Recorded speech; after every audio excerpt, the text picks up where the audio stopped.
ఈ దత్తపుత్రుడు ఇదే కార్యక్రమంగా పెట్టుకొని అమ్మాయిలను లోబర్చుకొని వారిని పెళ్లి చేసుకోవడం, 4 ఏళ్లు కాపురం చేయడం, మళ్ళీ వదిలేయడం, మళ్ళీ ఇంకొకరిని పెళ్లి చేసుకోవడం, మళ్ళీ వదిలేయటం, ఆ తర్వాత మళ్ళీ పెళ్లి, మళ్ళీ వదిలేయటం, పైగా ఒకరితో వివాహ బంధంలో ఉండగానే ఇంకొకరితో అక్రమ సంబంధం. ఈయన మన వాలంటీర్ల క్యారెక్టర్ గురించి మాట్లాడతాడు. ఈ దత్తపుత్రుడు ఇదే కార్యక్రమంగా పెట్టుకొని అమ్మాయిలను లోబర్చుకొని వారిని పెళ్లి చేసుకోవడం, 4 ఏళ్లు కాపురం చేయడం, మళ్ళీ వదిలేయడం, మళ్ళీ ఇంకొకరిని పెళ్లి చేసుకోవడం, మళ్ళీ వదిలేయటం, ఆ తర్వాత మళ్ళీ పెళ్లి, మళ్ళీ వదిలేయటం, పైగా ఒకరితో వివాహ బంధంలో ఉండగానే ఇంకొకరితో అక్రమ సంబంధం. ఈయన మన వాలంటీర్ల క్యారెక్టర్ గురించి మాట్లాడతాడు. ప్రజలే ఆలోచించుకోవాలి. అలాగా నోరు జారే వాళ్ళని, దుర్భాషలాడుతూ వ్యక్తిగత విమర్శలు చేసే వాళ్ళని తిప్పికొట్టే విధంగా నిర్ణయించే శక్తి మీకే ఉన్నది, మీరే నిర్ణయించుకోవాలని చెప్తున్నారు. రాజకీయాలు రాను రాను ఇలాగా దుర్భాషలతోటి, వ్యక్తిగత విమర్శలతోటి ఇలా దిగజారిపోతున్నాయి చిరంజీవి గారు. ఇది కాదు, ఇది ఆ హుందాతనం ఉండాలి. ఉండి కూడా ఎన్ని సాధించాం మేము. అది ఇదవుతున్నట్టు ఎంత మదన పడుతున్నారంటే ఒంటరి కూర్చున్నప్పుడు ఆయనతో నాతో చెప్పినప్పుడు, ఇప్పుడు కూడా అలాగే అయిపోతుంది. అలా అవ్వకుండా ఉంటే బాగుంటుంది అంటే, అలాంటి అవ్వకుండా ఉంటే బాగుంటుందన్న ప్రయత్నంలో నేను కూడా మిమ్మల్ని ఇన్స్పిరేషన్గా తీసుకుని నేను వెళ్ళినవాడేనండి. కానీ ఆ ధాటికి, ఆ మాటలకి, మాట పడటం, మాట అనటం ఇది నా వల్ల కాదు, మీలాగనే.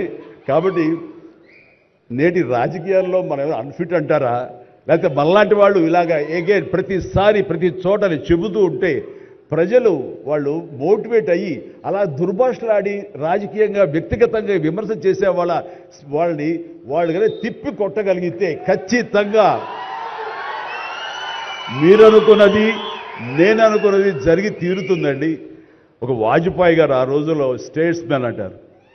ఆయనలాగా మళ్ళీ అంత హుందాతనం మళ్ళీ మనం ఈ రోజున మనం వెంకయ్యనాయుడు గారిలో చూస్తున్నాం. అయితే ఆయన రాజకీయంగా కొంచెం విశ్రమించారు కాబట్టి ఈ రోజున ప్రజలే ఆలోచించుకోవాలి. అలాగా నోరు జారే వాళ్ళని, దుర్భాషలాడుతూ వ్యక్తిగత విమర్శలు చేసే వాళ్ళని తిప్పికొట్టే విధంగా నిర్ణయించే శక్తి మీకే ఉన్నది, మీరే నిర్ణయించుకోవాలని చెప్తున్నారు.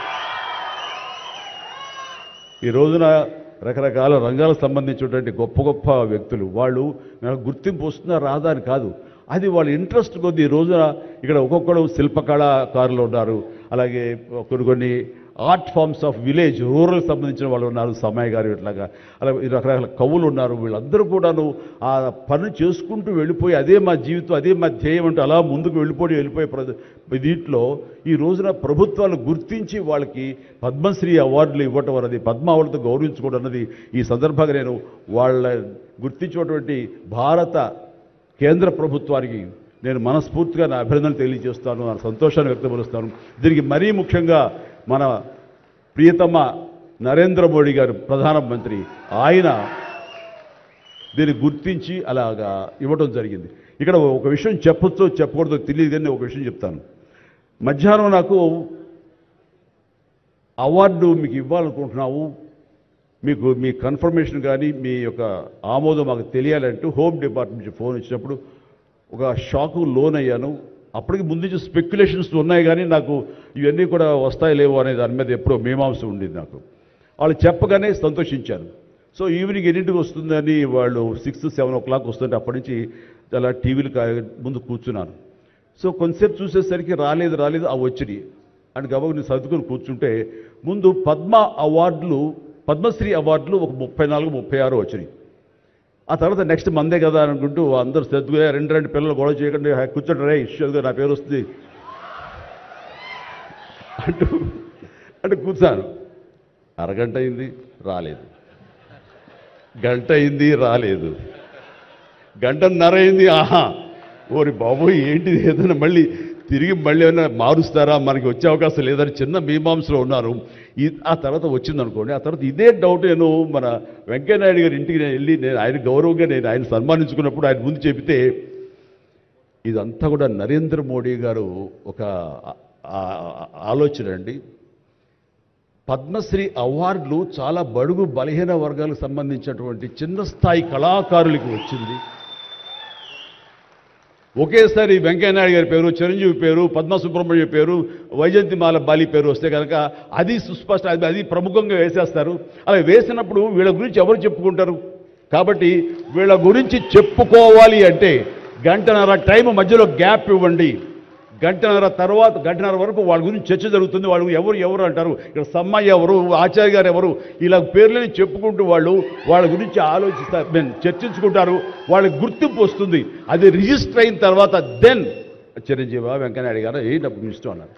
అది నిజంగా గొప్ప ఆలోచన, గొప్ప ఇది.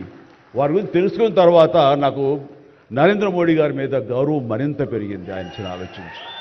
సో ఇలాంటి సన్మానం జరగటం అన్నది నాకు నిజంగా అత్యంత గౌరవంగా భావిస్తాను. నా జన్మ సార్థకమైందని భావిస్తున్నాను.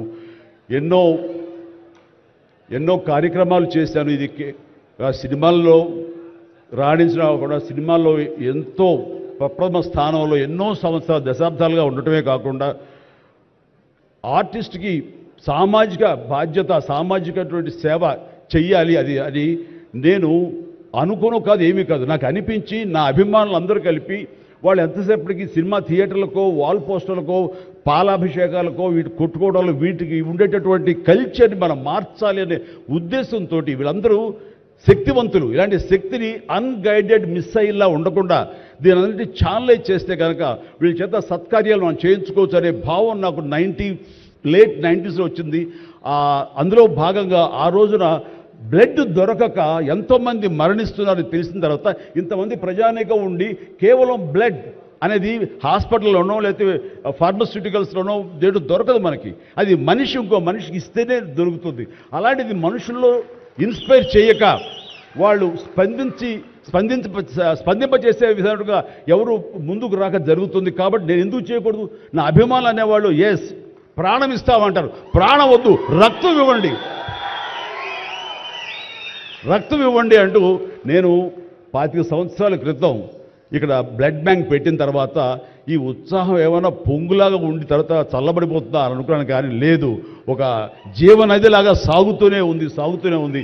ఈరోజు కూడా మీ అందరి ప్రభావంతో ఎక్కడ మంచి కార్యక్రమం కానీ పుట్టినరోజు కానీ శుభకార్యం చేయాలన్న ప్రతి ఒక్కరు రక్తదానం కోసం ముందుకు వస్తున్నారు, రక్తదానం ఇస్తున్నారు అంటే కనుక దానికి ప్రప్రథమంగా నడుం బిగించింది నేను, నా అభిమానం చెప్పలో గర్వంగా ఉంది నాకు ఈ రోజుకి. అలాగే మన కరోనా క్రైసిస్ వచ్చినప్పుడు బయటికి వెళ్ళే అవకాశం లేదు, ఉపాధి లేదు, ఇంట్లో కట్టుబడి ఉండాలి. ఇలాంటి పరిస్థితుల్లో వాళ్ళందరికీ నిత్యావసర వస్తువులకు చాలా కష్టపడిపోతారు అనుకున్నప్పుడు నా ఇతర మిత్రుల సహాయ సహకారాలతోటి నేను